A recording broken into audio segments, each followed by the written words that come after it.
Good afternoon, ladies and gentlemen, our televiewers. In fact, this is the viewers of a Facebook channel called Looking Forward. To all our alumnus and alumna worldwide, all the alumni chapters, and of course, our favorite persons here in the university, those who have been partaking of our useful and valuable talk show, Looking Forward. Hi there to Dr. Robles in the US, and of course our alumni there, and to our communications director, Pastor Neil Hanandoon, to Ms. Nestle Taala, our production coordinator. Good afternoon. And to all the faculty and staff here at Central Philippine University, good afternoon, and God bless us all. We should be talking about a new segment, which is the work students organization's motto, labor is honor. So with us here is our president, Dr. Alberto A. Hava, president of the CPU Work Student Alumni Association, and also the chairman of the electrical engineering. Am I correct, sir? No, I'm just a faculty. He's now a faculty, but before that, he was a chair of the department. And also we have Mr. Nick Digazo, sir, Bachelor of Science in Commerce and Accounting and Economics in 1972, correct? Okay. So he has been also the president of this fabulous work students organization and the president of LSAO. Sir, would you like to tell us what is LSAO? LSEO is a library assistant Okay. organization. To our viewers, library assistants is a segment of our work students during the early times. We have also LSAP, and we have the janitorials, yes. But for now, we look at each other in the same levels and the same profile as successful graduates, work student graduates of Central Philippine University. Well, of course, we also have a lady officer. Am I correct? You are officers of the work students. Ma'am Joyce Suerte Laos, the Bachelor of Elementary Education in 1990, graduate of 1990, and he is also a master teacher at the, what is this? Dalid Elementary School. The Lille Elementary School. Okay, first ladies first. Ma'am, would you like to introduce yourself further? Okay, thank you, good sir. Thank you, sir. At that most, I am Mrs. Joy Suerte Laos. At present, I am at the Lead Elementary School, a grade 4 teacher, and a master teacher 1 of the Lead Elementary School. Is that in Alimujan? Yeah, Oh, sir. correct. Okay. That is in Alimujan. So what else? Okay. So, I am happy because Central Philippine University has this project, the work students, the study for work students, to have them a free tuition fee for them to work on. I know it is a very good project, and above all, I thank God for this is the blessings from the Lord. We know that we are not worthy to receive all these things because of our shortcomings, but then God has given us this opportunity wherein we could study, and then at the same time, we could help our family even though we lack financially. Okay, sir? Okay, now we go to Mr. Gazo, sir. First and foremost, thank you, Lord, because you are so kind and because you are so benevolent and generous to your children. Without the work study program of Central Philippine University, I might not be here. Without the work study program, I will not be able to finish college because my parents are incapable of sending children to school. Thank you, Lord, that through the work study program, I was accepted in 1968, graduated in 1972, and since then, because of my experience at Central Philippine University as a work student, I was able to get employment that I was able to do things not only for myself but for the family, and likewise, Lord, for my own family. I was an active work student before, and even as an alumnus, I have been active with the work student organization, the Alumni Association, and up to now, we are all also working together with the current officers of the Work Student Alumni Association to bring back, to pay back what we have to the active work students. That is why we have been so active lately for this program, to give back to the work student, active work student, what we have earned. And likewise, I'm so happy that labor is honor is engraved in all our hearts. That is why we are back to CPO for this purpose. Thank you. And I would like to ask our president, Dr. Haba, with regard to the background of his experience in Sinta Philippine University work-study program and how he became a success. Again, good afternoon. After graduation in high school, I don't want to go back to college anymore because of some financials. But unluckily, there are somebody who had pushed me to go to CPU to take exams, and that's it.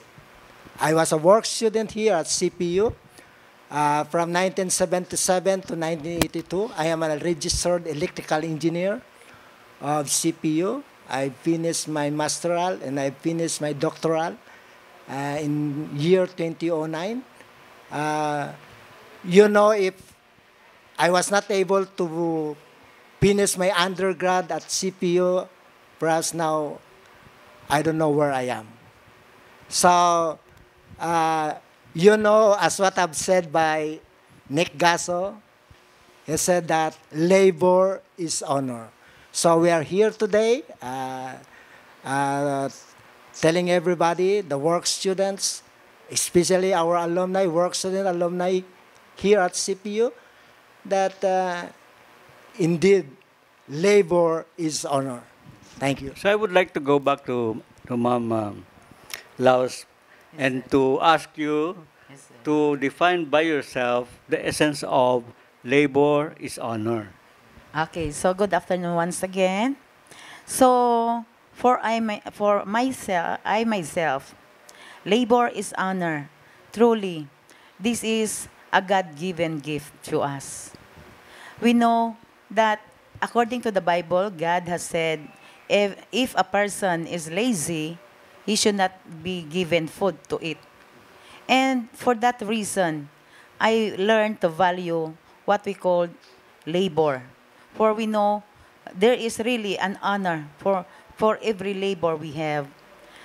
I myself, no, even as a child, in my early years, I really experienced what we called the labor. From grade 5, I was always taken in by my teacher. She always said to me that I have to be with her and to help her in their home so that she could give me something in back for my work for them. And I came to have it. And before that happened, our mother also told us, children, you have to work. You have to do your work because we are so very financially unstable. And if you will not work, you cannot go to school. We cannot afford you to be sent to the school. And for that, even for my high school life, I learned to work as a working student. My teacher in high school, from first year to fourth year, bring me to their home. And then after that, I learned to work with them, to have my tuition be free, and so that I could help my parents instead with without our mother who will or parents who will spend for their money for us. And up to college, one time I experienced, I hope I could still I could rest because I am tired of having work during my high school life. But then God has given a chance for our family. My father was met an accident and he cannot afford to send us to school. He was told to have his work as the one who is selling sweepstakes ticket. And I know my father cannot send us to school because we are 9 in the family. And my parents are so poor to send us to college.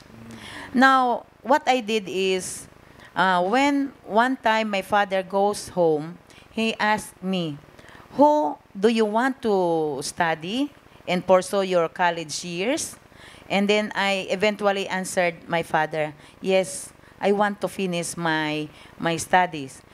And my father answered me, then come somebody, in the name of Ma'am Beth Somis, no? She helped me and and at the same time, I applied as a working student here at CPU. And at the same time, I worked there in their school, I mean in their home to free my board and lodging. So from first year, I worked there, working inside their house, and then at the same time I enrolled here at Central Philippine University in order for me to have my tuition be freed also. So because I know without the help of Central Philippine University, I know I cannot do or I cannot finish my studies. And I am so glad that God really has used the Central Philippine University to have this program to help us which belong to the poor families. Will you, by chance, had a moment where you became as you feel ashamed or you feel like doing things and being a work student is not really that much for you? No, sir, I never. For me, being a working student is very great blessings from God, and I take it seriously. You know, even though I have to wake up very early in the morning, but I have to do it because for me, it is the only way wherein I could finish, and I am not ashamed of that.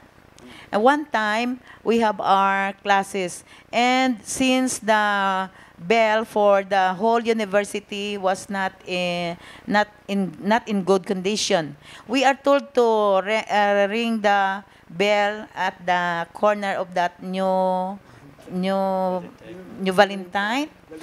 Yes, New Valentine Hall. But sir, I never felt that what we called ashamed because I know that is a great blessings from God. And I know that is a great opportunity wherein Central Philippine University, through God's blessings, has uses. And for me to finish that. And I have no reason to have that. In fact, I am so very grateful to God and to Central Philippine University because I was taken in as one among the student scholars to work in and to finish my studies. Okay, Sir Gazo, what company are you engaged with this time? As the saying goes, I'm retired, Retired from where? but not tired. Which company did you work I with? used to work with Planters Products Incorporated and then Philippine Phosphate Fertilizer Corporation for 15 years. Later on, I work with my friend for the sales of water purifier. But through the grace of God, I was able to get a new invention patent for my own water purifier. So I engaged for that for so many years. That is for even for bottling plant or refilling station. What is your story? I mean, can you tell us something about your experience during your work student times in CPU? I was able to come to CPU as a work student after a week-long training program for library assistants, and by the grace of God, I was able to top it.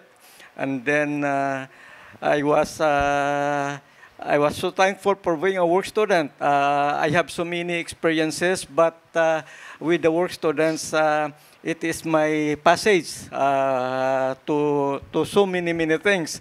Because I was a work student, I was been able to be, and from the in spite of my being from the province, I was been able to be elected as president freshman council, because then he is a work student. And then other than that, the experience at the library was also my passage for so many things during my work. During my time, because I am from the family of 11 kids. More than Mama. Yes, and my father is only working at the cane field. And then with all of us, in fact, some of my elder brother, because my eldest brother and two elder sisters are only up to grade 6. Then my elder brother quitted after grade 6, and then I was even told to quit also, but since my grade 2, I'm already earning something. I'm selling ice drop, what we call velvet, which is ice buko now. So all my savings, I put it inside the bakalan, the bamboo tube. And then every school opening, I take it and then buy my things. In fact, during my elementary years, I was told by my sister, oh, here is our friend who has a Monday morning sickness. Because every Monday is our market day in our place. So in the morning, I go selling something, because then I can sell more. Then I have more profit. Apart from your being a free tuition student in CPU, outside of being a free work student in CPU, you still have an extra added income. During your time, by the way, did you have these allowances or kind of stipend from the university? None. None? Yeah. You have how much? Sir, I myself had none. That's why I have to work for my board and lodging, because I have nothing to pay for my boarding house and for my food. I have also no money for my tuition, so that's why I have to apply for a working student. And really, this working student, for me, is a God-given gift. And even today, I know this is all still a God-given gift for us to have this interview. Because why? Because we are given a chance to tell other students that really labor is honor. That they should not rely to their family if they want to finish their studies. They themselves can do it with the grace of God. They should learn how to give themselves to God. But for I know that for with God, they could eventually finish their studies. There is nothing impossible with him. And regarding to my experiences as a working student, as an additional, I know last time with our advisor, Mr. Hojeres, the one which is assigned here at CPU in the field. He was the working students coordinator. Coordinator. He is our advisor. One time, he called a meeting and he called the attention of all by mentioning my name, because I was once raped I was once not raped, but to the grace of God, I was able not to be with that bad man. It was then happened there at the sixth gate. At the yes, when a person, I was almost raped by a person, a very tall man. We don't have guards there during the time. Again. There were no guards at the There time. is a guard inside the sixth gate, but the scene was a little much farther than the sixth gate. It was at this, I think, mga 1/2 kilometer away from the sixth gate, wherein when I see a person walking towards Central Philippine University, I thought he was also a good man. But he went there, and in one of the house, he go to the gate, and then without my knowledge, I didn't know about his plan. I keep on going towards the sixth gate because I have to pass and walk very early in the morning since I was assigned as a janitorial. So one time, it was only 2 o'clock. I woke up, but because there is no wall clock, I went there. I went here at CPU very early in the morning, not thinking that it was only 2 o'clock, because I was not. I am afraid that I will be late for my duty, because one time it happened that when I came here, I was late because I don't know about the time that was already, because there is no alarm clock. So that by the time I went here, I have nothing to clean because my assignment was already cleaned by other working students. So the next time, I was afraid that I will become late. So I woke up very early in the morning, seeing that it was too early.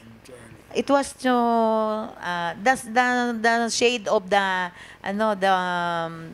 what we call there, the lamp. I thought it was already 5 o'clock, so I eventually go. I have with me a dog.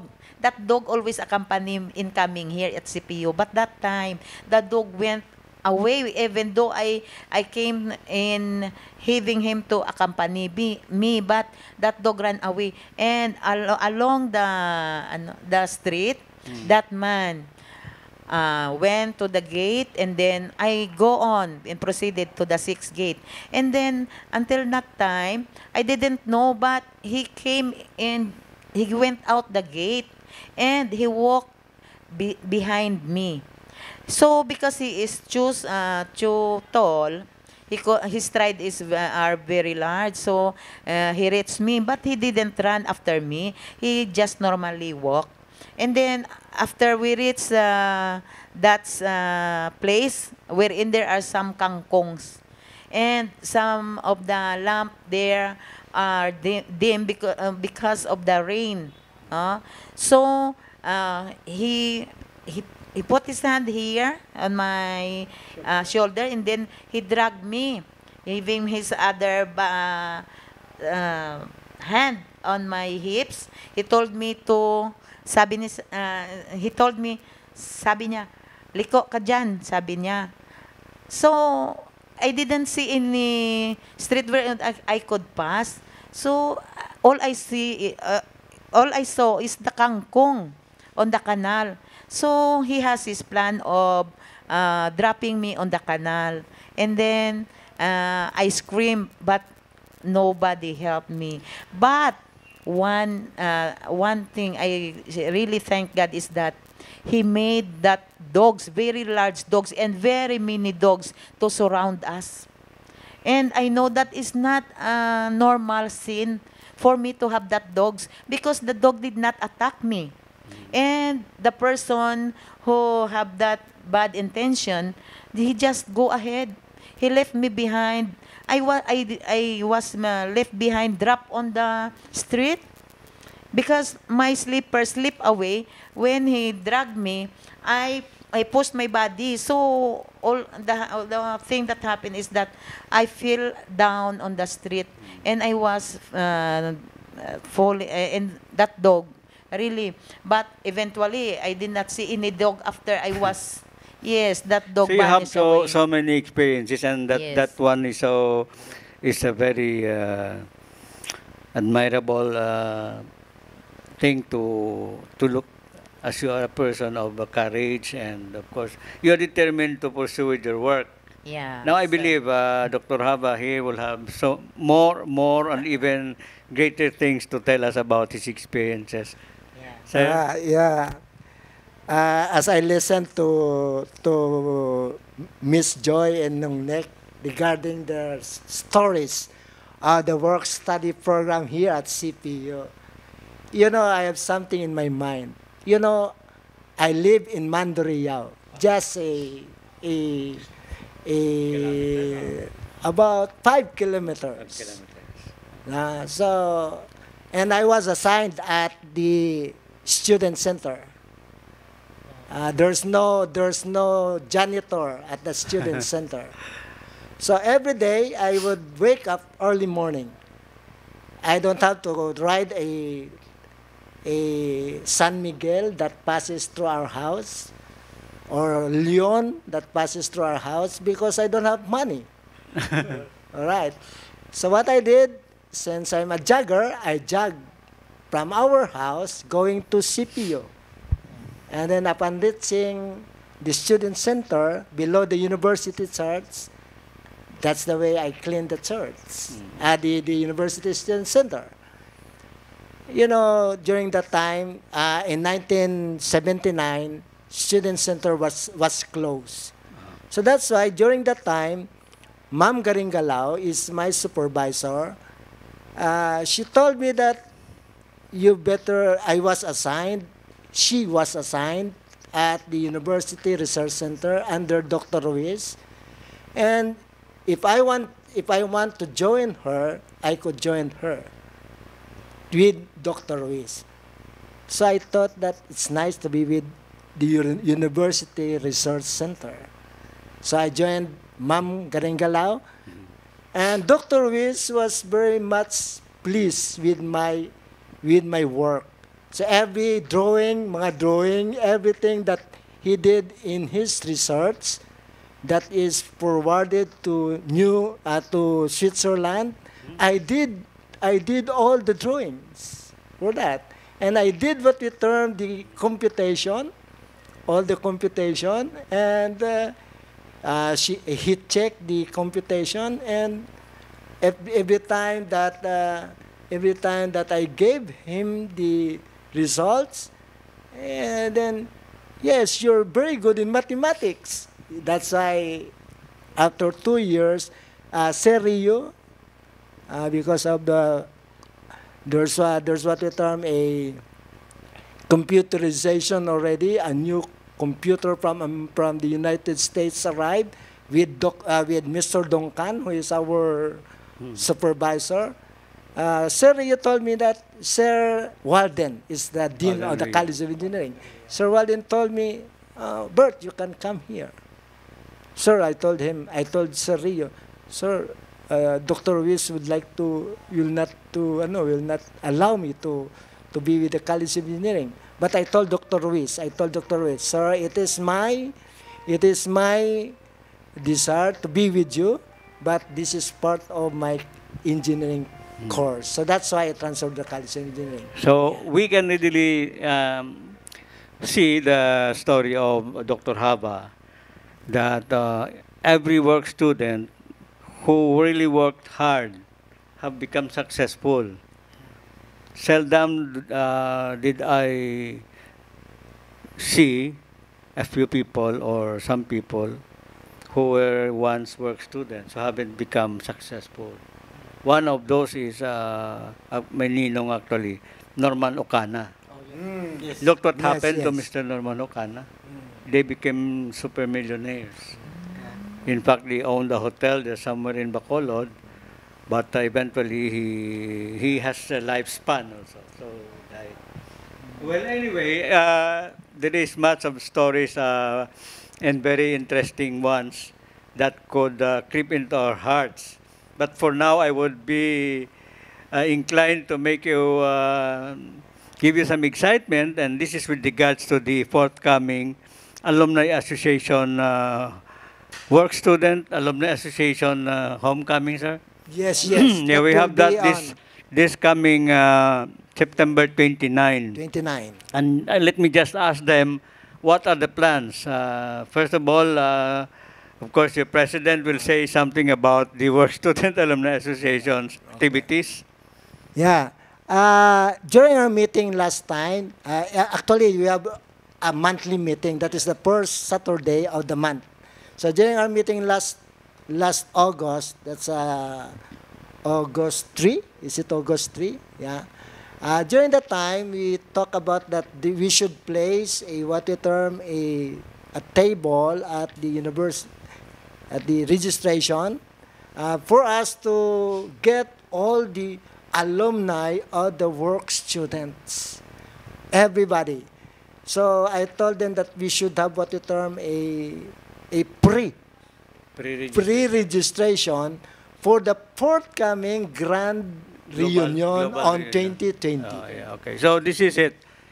This one now in September 29 would be a preparatory Yes, yes. activity. It would become a jump off for our global reunion in February 2020. I believe all of us have Facebook accounts. Yes, Facebook. So it is very simple for you to apply, to register Yes, already. they could apply then. If you cannot come this homecoming in September 2019, just please log on for your own registration, sorry. And that would be easy for you on Facebook. Sir, would you give the details of what is your account? What is your Yeah, contact number?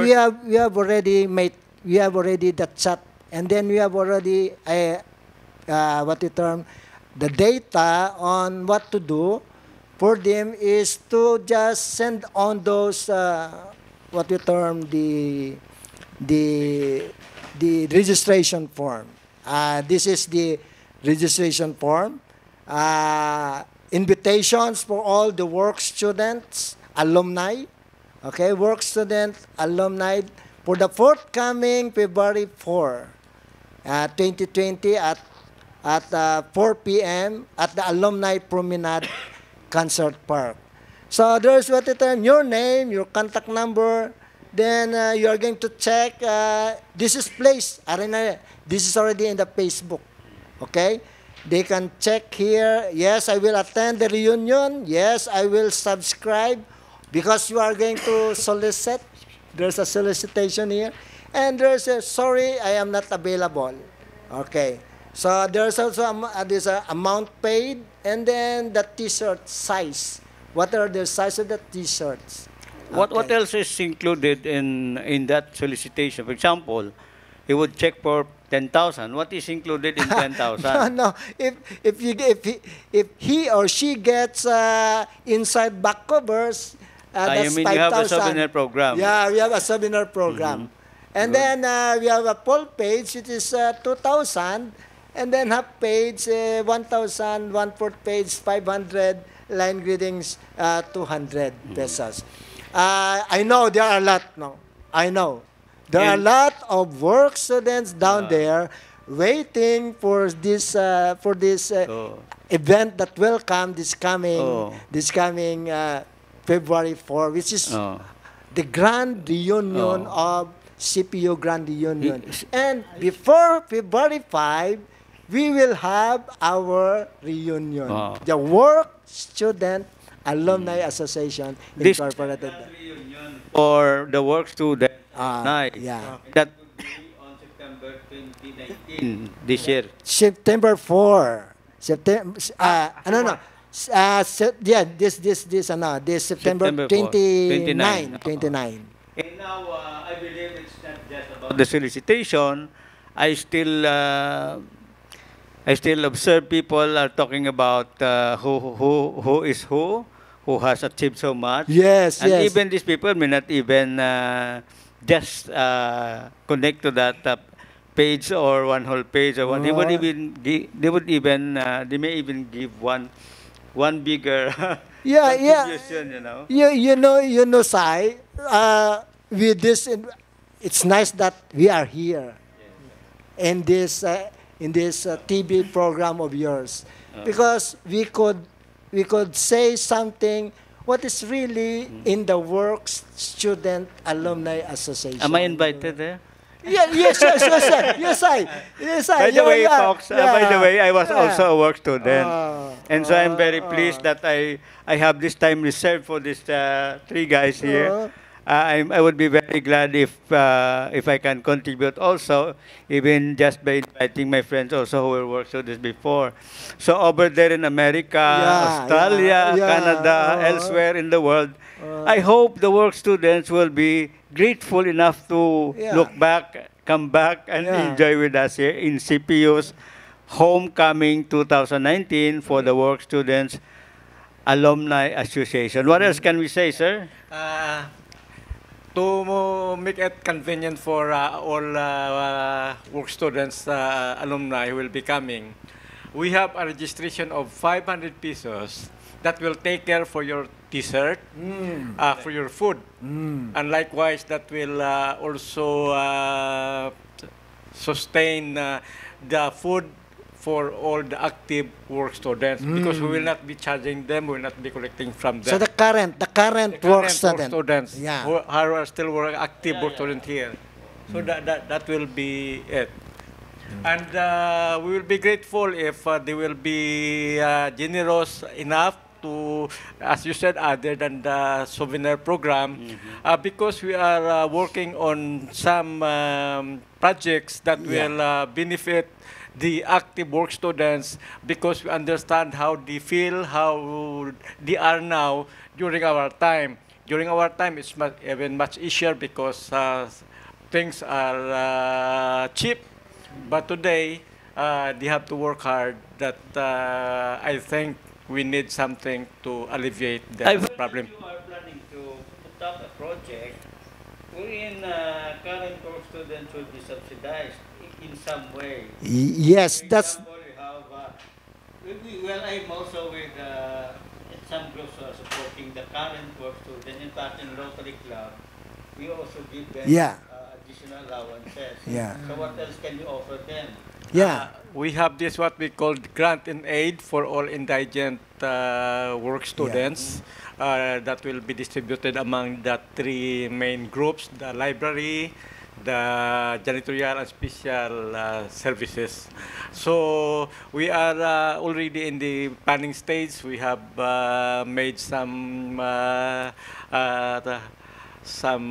plans and programs that will be presented during the February for Grand Alumni Homecoming. Also, we are planning for some fundraising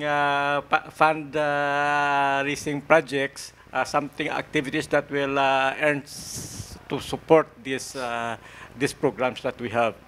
In other words, that is that is a give and take. Before you were the ones who are expecting donations for your sustenance. Now a lot of work students will be, it's your time for you to give back. Actually, we call it's already payback time. Payback time. That's what the term payback time. Yeah. Anyway, a few last words, ma'am. And besides, if materialized, the officers also and the working student are planning to have a home visit for those working students, indigents, so that we will know with the and we can give them some projects financial wherein their families could earn in return they could help their daughters sustain their baon.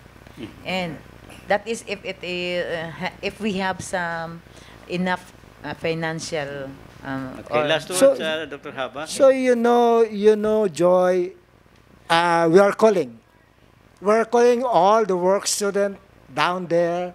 Please come, no? Please come during our grand reunion, the Work Students Alumni Association reunion on February 4, 2020. We are waiting for you. There you are, ladies and gentlemen, as if there would still be enough words to say, but sorry, we are going to have our uptime. So I would just once again give you a recommendation. In fact, our Office of Communication, will be very much willing to assist you in terms of communications. And that is why I started already with the talk show. So I hope all of us, work students around the world, we could look back and we could count our blessings to the Lord by way of extending again as what Sir have said, it's a payback time. Okay, so congratulations to the members and officers of the Work Students Alumni Association.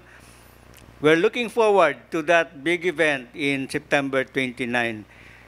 Keep looking forward as I look forward to another edition of Looking Forward. Thank you and God bless you us all.